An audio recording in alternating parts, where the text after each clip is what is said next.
I'm Larry Ray, President and CEO of American Manganese, Inc., listed on the TSX Venture, ticker symbol AMY, A-M-Y, with proprietary patents in the U.S., China, and South Africa. Our focus is on recycling lithium-ion batteries for electric vehicles. China recently legislated the responsibility for recycling onto their electric vehicle manufacturers and importers. For more information, please visit AmericanManganeseInc.com or phone me, Larry Ray, at 778-574-4444.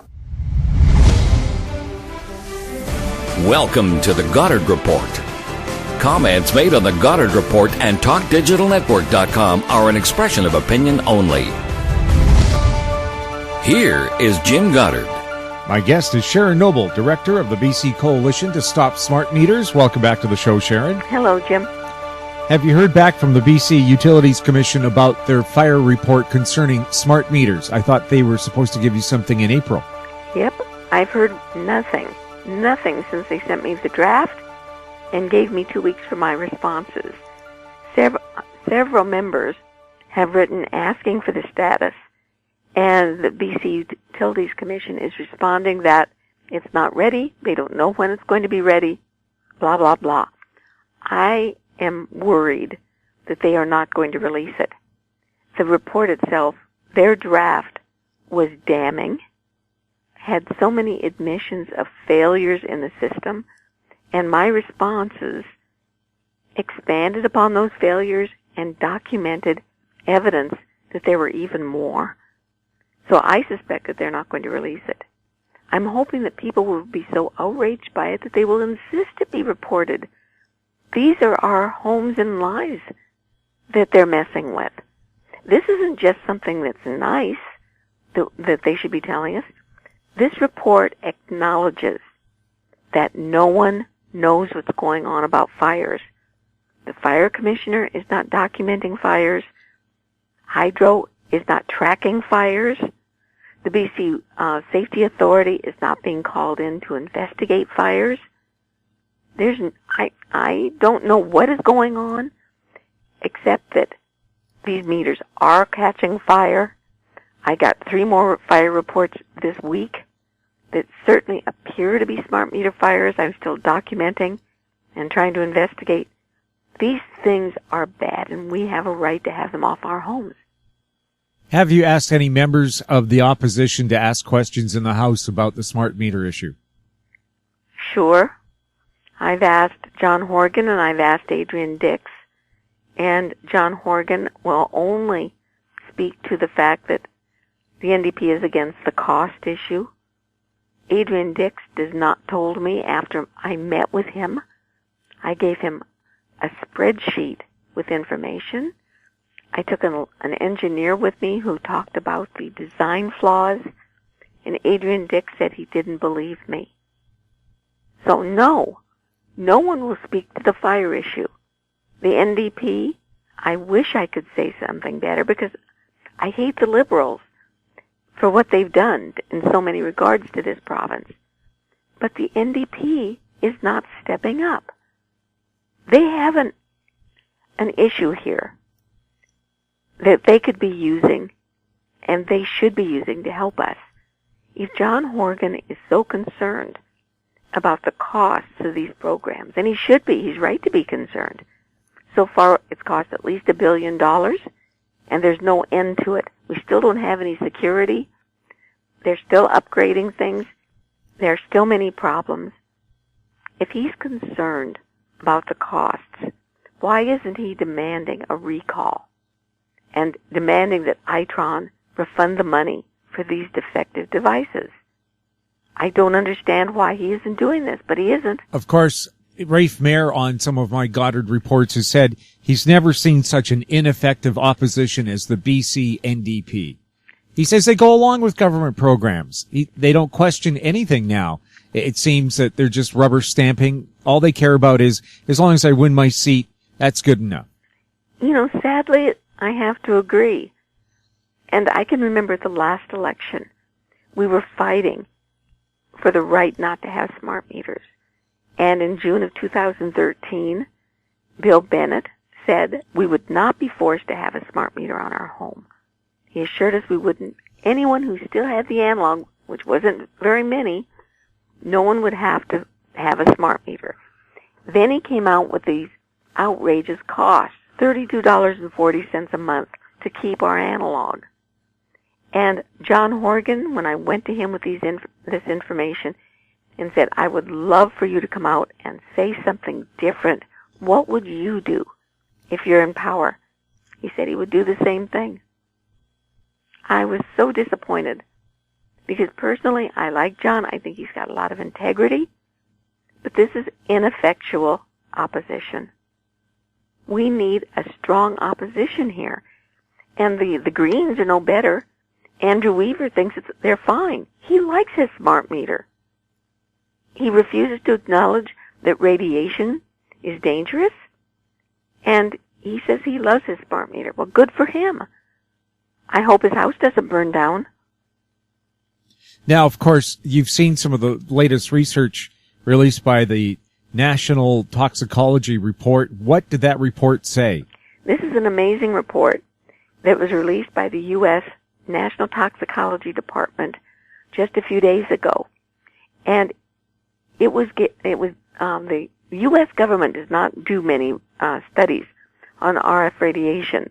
The funding was stopped basically in 1990 when the Environmental Protection Agency in the U.S. said that radiation from wireless devices was dangerous and it should be halted, and that the U.S. should be using the precautionary principle. Once they said that, they had their funding cut. So this was a very unusual situation where the National Toxicology Agency was given $25 million to investigate RF radiation, and they chose to look at radiation at the levels of cell phones. They thought that they would, in fact, find that radiation at levels, for instance, at 900 megahertz, which is the same frequency that the smart meters use and that many smart cell phones use, they expected to find that it was fine. The U.S., just as Health Canada, believes that only heat can cause damage to the human body.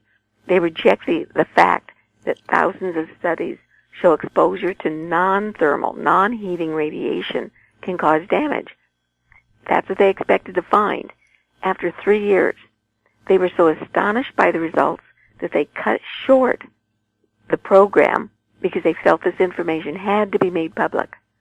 They found significant increases in brain tumors, especially glioblastomas, which are usually deadly, and in tumors of the heart, schwannomas.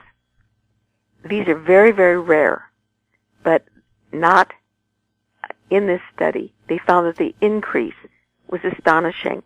And the schwannoma, and I may be pronouncing that wrong, these tumors hit the nervous system.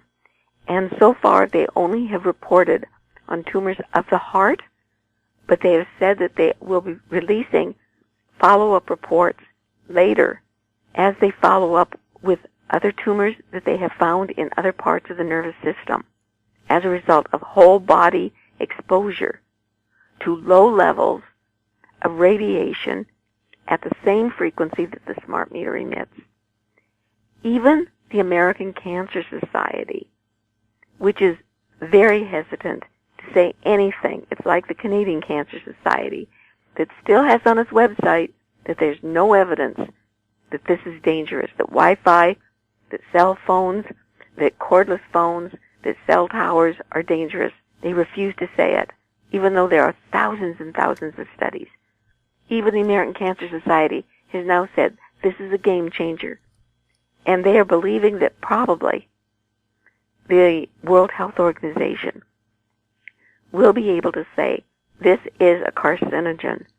And if this happens, all of the telecom, all the wireless companies will have to either remove the devices or change the technology dramatically. People need to be aware that the science is overwhelmingly pointing to the fact that even low levels of radiation from wireless devices is very, very dangerous, and especially to children. We'll have more with Sharon Noble right after the break. I'm Larry Ray, President and CEO of American Manganese Inc., listed on the TSX Venture, ticker symbol AMY, A-M-Y, with proprietary patents in the U.S., China, and South Africa. Our focus is on recycling lithium-ion batteries for electric vehicles. China recently legislated the responsibility for recycling onto their electric vehicle manufacturers and importers. For more information, please visit AmericanManganeseInc.com or phone me, Larry Ray, at 778-574-4444. In Goddard we trust. Welcome back. We're speaking with Sharon Noble. We were just talking about the possible radiation risk from cell phones and so on. Now, I didn't see anything on any of the national newscasts I watch, and I watch the ones from the BBC, American ones, Canadian national newscasts. I haven't seen anything about this cell phone radiation report about brain tumors and heart tumors. Is it because the newscasts I watched are sponsored by major cell phone companies? And in the fact of CTV, Bell Telephone. It could be, Jim. I haven't seen any either, although in Europe it's getting a big play. And there are many, many scientific articles that are coming out. The only one that I've seen at all is the New York Times, and they poo-pooed it. And much of what they said in their article has been taken apart and ripped apart by people like Dr. Joel Moskovits, who is wondering how on earth a reputable newspaper like the New York Times could say something so irresponsible. Many of the newspapers and television stations, as you well know, are owned by telecommunication companies and by cell companies and by companies that have vested interest in keeping us ignorant. And of course, if there's anything about smart meter fires, again, BC Hydro, one of the major sponsors you see for the television newscasts, and the TV station, Global, is owned by the same people who own the newspapers, so they don't publish it either. Well, and the government has a lot of power. They've got a lot of political power, and they can make all sorts of, deals, and they also advertise in the newspaper and everything. So yeah, we're fighting the media to try to get to the truth, and this has been the problem. Just as it was the problem for tobacco, for pesticides, big corporations carry an awful lot of weight. And it's difficult. It's only through programs like yours and by word of mouth that people are able to learn about these things. And it's vital that people do learn about them, because we can't even get the cell phone companies to put labels on cell phones. The information about how dangerous these things are, saying that no one should have a cell phone any closer than 1 inch from their body, any part of their body, is in your manual. Or if you've got an iPhone or whatever those things are, look online in the manuals. It will be there. But they won't put it out where you'll see it. This is something that people have to be responsible about. They have to take action. Remove your cell phones. Keep your landline. If you have to have a cell phone for work or you want it for emergencies, keep it off. Check it for your messages and use it when you get home. Call your people with your landline. Don't use your cell phone. Don't keep it by your bed at night. It's very important that you take precautionary steps until the government does what's right. Terry Kendall and the Canadian Cancer Society are going to ignore this as long as they can. You better believe it. No one here is going to say anything. Health Canada will be quiet on the subject too. We haven't seen anything from anyone in Canada about this. And, of course, I was just thinking about the evening news on television.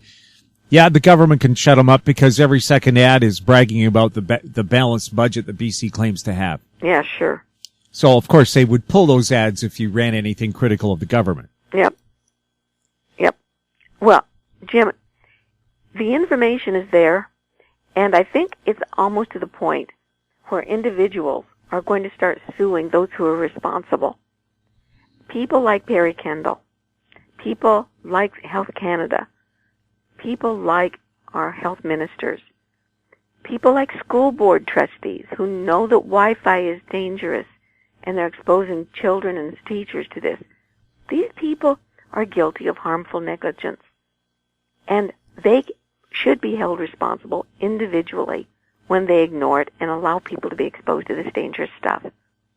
We need to go after them, whether it's Bill Bennett, whether it's Darren Sanders from Hydro. These people have to realize that they can't just ignore what they're doing. They are endangering our lives, whether it's through fire or through exposure to radiation. And they can't just think that they're going to get away with it, because I don't think they will. Someone is going to get fed up when a child gets cancer or when their home burns down. And they're going to say, I'm going to find out what the problem is, and I'm going to find out who allowed this to happen. Ontario's ombudsman is looking into complaints about Ontario Hydro, or Hydro One as they call it, anything from smart meters to bills and so on. Has BC's ombudsman made any move to investigate anything connected to smart meters or bogus bills? No. Why not? Have they told you why not? Complaints have been made. Jim, I don't know. What I guess is it's the same pressure that the government has put on every agency, whether it's the fire commissioners, whether it is on BCUC, the Utilities Commission. The government is putting pressure on these people, I believe, and saying there's nothing you can do. This is the law. And people are suffering greatly. You probably saw something recently in the news where some of the anti-poverty groups are asking Hydro to give people who are, barely getting by to have a break. In some provinces, people who are under a certain, the poverty level are given a break on their bills with paying lower rates, not Hydro. In fact, the rates keep going up. The rates go up even though the utilization is decreasing. Maybe perhaps utilization is decreasing. And, it's something that Hydro, all across the country, whether it's the utility companies in Hydro One, whether it's BC Hydro, whatever, they're facing a death spiral because they are increasing the rates to the point where people can't afford them anymore. They're choosing between heat and food.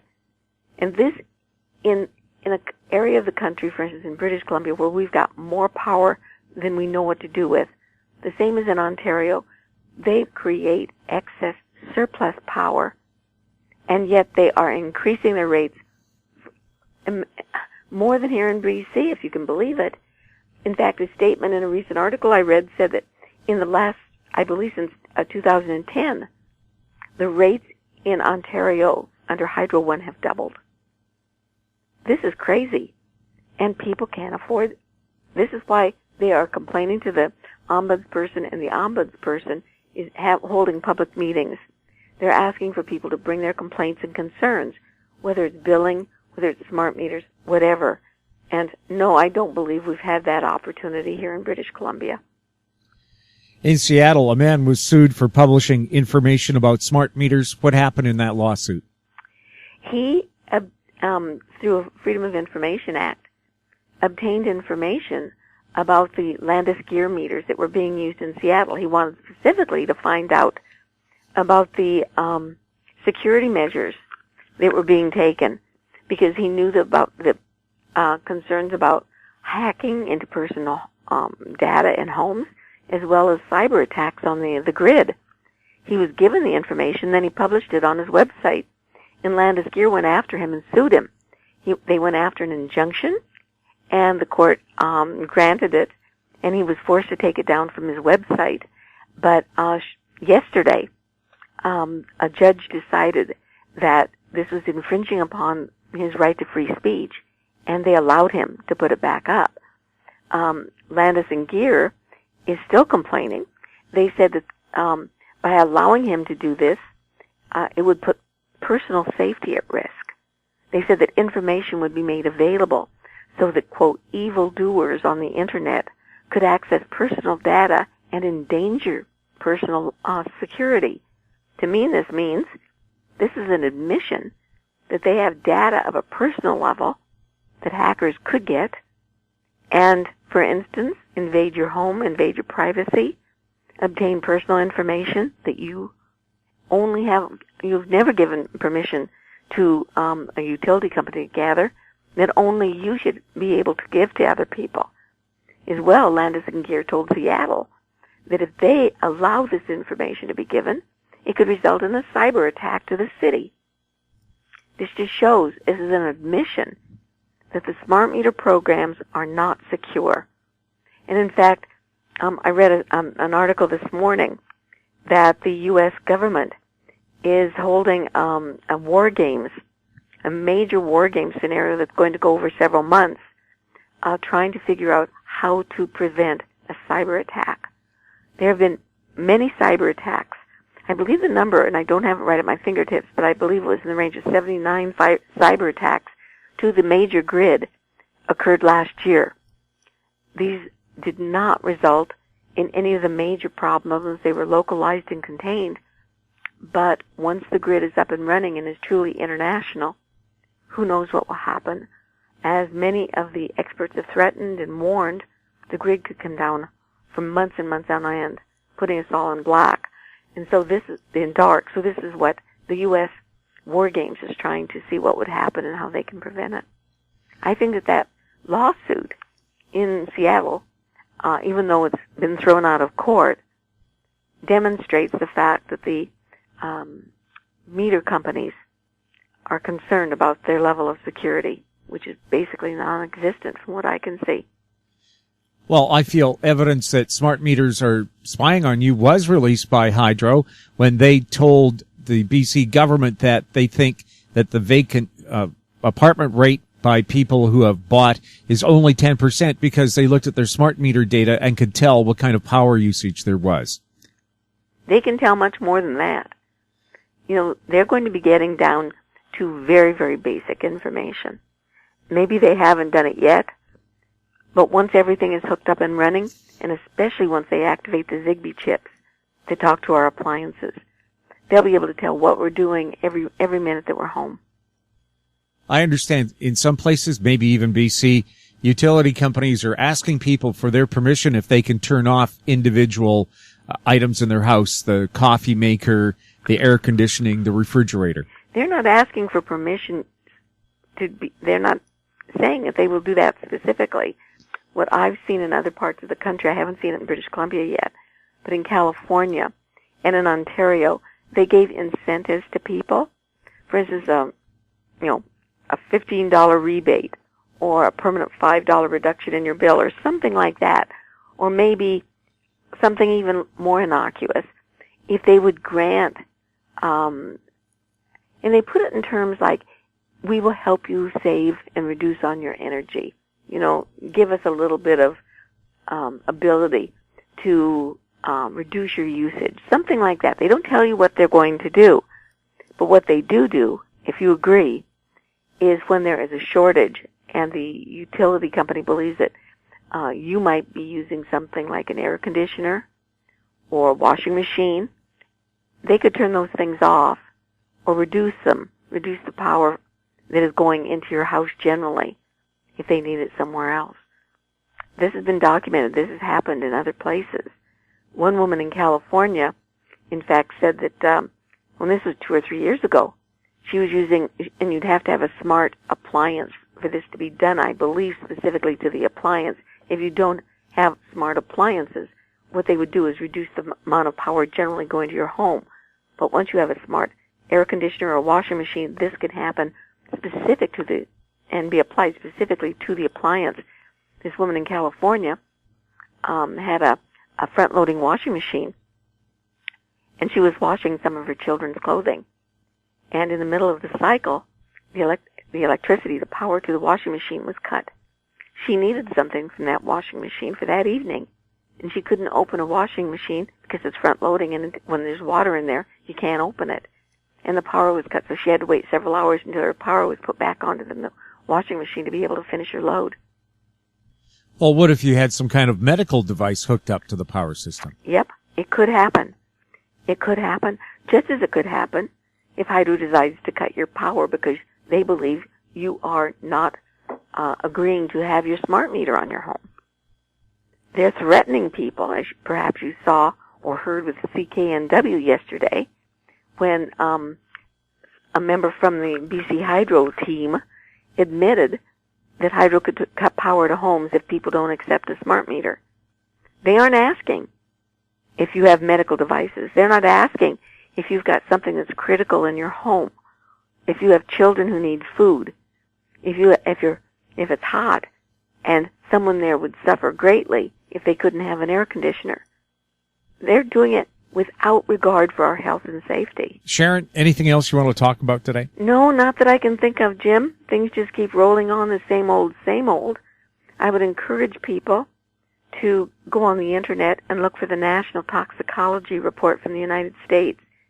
It's 70 pages long, but there's some very interesting summaries that they could look at if they don't want to read it all. Also, I would encourage them to ask the BC Utilities Commission to release their report on smart meter fires. People have a right to know that these things are dangerous and that no one's doing anything about it. Sharon, what websites should people go to find out more information about this? We have two of them, Jim. One is for health information and information about our lawsuit is on www.citizensforsafetechnology.org, and the other one is www.stopsmartmetersbc.com. And this has information about security, about fires, and general smart meter information. Sharon, thank you very much for being on the show. Thank you as always, Jim. My guest has been Sharon Noble, Director of the Coalition to Stop Smart Meters in BC. You're listening to the Goddard Report on TalkDigitalNetwork.com. Our Twitter account is TalkDigitalNet. You can also see us on YouTube, Talk Digital Network. Comments or questions for the show can be sent to info@HowStreet.com. I'm Jim Goddard. Thanks for listening.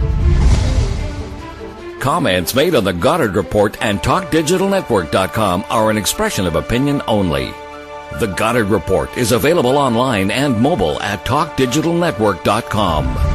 The Goddard Report is a production of How Street Media Incorporated.